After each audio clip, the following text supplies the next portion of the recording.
we've been doing this since the dawn of time. We have been telling stories forever. The human language is story. That is the language of what it means to be human.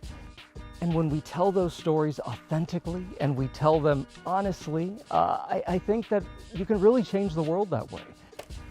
I'm Gio Benitez, and this is the Storytellers Spotlight.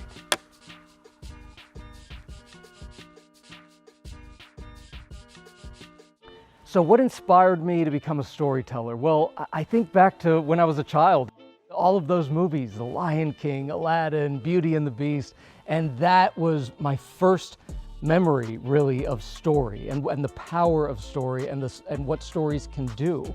But then as I grew older, I realized that there were real stories too.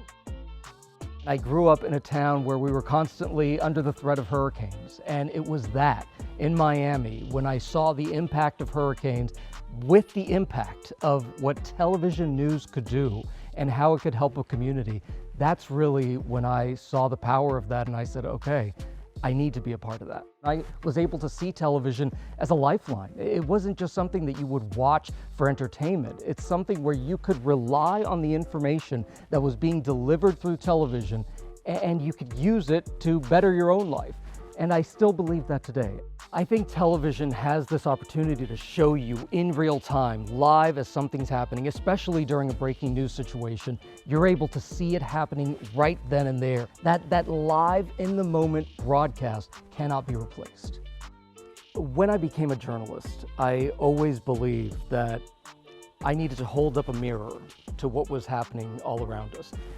And sometimes that is an image that makes you smile, but sometimes it's an image of bigotry, and you have to reflect that mirror as well and show the world what's going on. And I've always believed that whatever is happening, we have to show it, we have to talk about it. And that's one of the reasons that I do what I do, is because we want to make sure that we are showing the world exactly what is happening all around us. And for me, obviously, I grew up as a Latino in Miami, and that is something that I didn't see a whole lot of on national television. Certainly not gay Latino journalists on TV. So I wasn't seeing me being represented.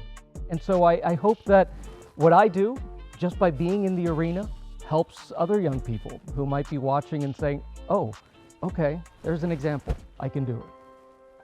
What does that statement mean, to be seen and to be heard?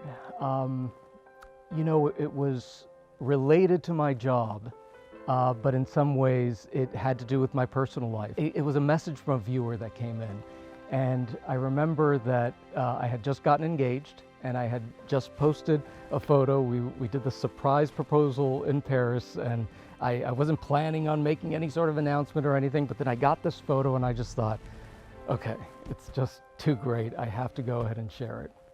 And I remember that a mother wrote to me, and she said, you know, for the first time, I can actually apologize to my son, and I can tell him, I'm really sorry that I treated you the way I did, because now I see, because of this picture that Gio posted, that your life is going to be okay. And that to me meant more than anything, because it told me that, okay, here I was seen, but this little boy was seen as well. And that's something I'll never forget. Why was it important for me to be a part of the Our America Invisible special? Well, I think just the idea of looking at visibility and what that means, I think that is absolutely critical. You know, I think when people think about other people, they sometimes have some sort of like cookie cutter image of what that means. And that's why I think visibility is so important, because we need to see that all of us are just so different, even within one community. All of us have different views, have different experiences, have different baggage that we carry with us all day long, every day. And I think it's critical that we see all of those differences and those nuances, because then you realize, well, wait a minute, yes, we're all alike, but we're also alike in one key thing, that each and every one of us is just so different and brings something so unique to the table. And that's what kind of makes it all so exciting, makes it all spicy. One of the things that I love about Hispanic Heritage Month is that, like anything else, right, an anniversary or a birthday, for example, it's a time to celebrate, right? So you have this specific month that it's a time to celebrate, and that is wonderful. But it's also something that reminds you that you can celebrate and have these important discussions all year long.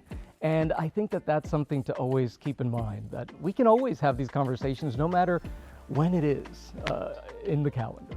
So my message to young people is, look, you are looking at someone who did not come from a rich family. I didn't go to this, incredible, expensive school or anything like that. But I was able to do something that I believe that is pretty incredible and I'm proud of. And that I know that my Cuban grandparents, when they came to this country with just, cents in their pocket, that they were proud of too. And now we're here having this conversation on a lot that's owned by the Walt Disney Company. And that is pretty incredible to think that, a Latino boy from immigrant grandparents and immigrant parents is here on this American institution's lot, having this conversation with you. And I think that that's something to always remember, is that if you ever feel alone, maybe go back to the TV and look at some people who inspire you the same way I did as I was growing up.